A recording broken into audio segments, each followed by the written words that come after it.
My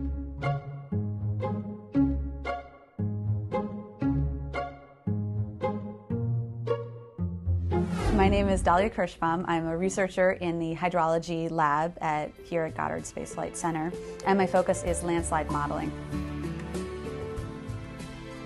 I'm also the GPM application scientist, so meaning that I help to communicate the science and the data that we get from the GPM mission to the public and end users. I grew up in Minnesota. We have flooding, we have drought. There are no landslides except in the northern areas of Minnesota, and very small ones at that. So looking at earthquakes or hurricanes was just such a crazy phenomena, and I loved the idea that nature was just so powerful and that we could actually use data from above the earth to figure out what's happening on the surface and in the atmosphere.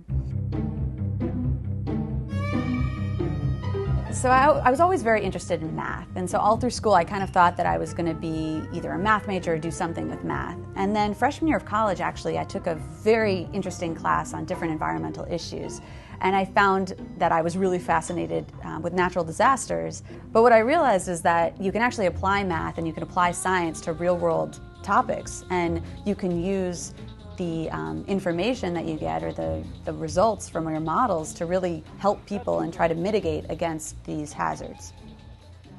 So I decided to go to graduate school with a focus in applying remotely sensed or satellite data to evaluate hazards, all different types of natural disasters.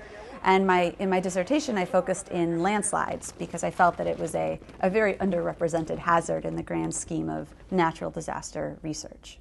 I really am looking in quite global scales, and I'm trying to figure out how landslides are occurring and modeling the activity from everything from the local, one hill slope scale to the regional level, like Central America, to then the global scale.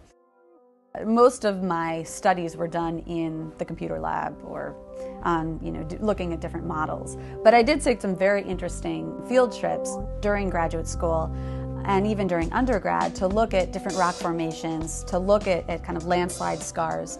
And what you realize is how important it is to really understand the total environment in order to really get a sense of what is causing these hazards.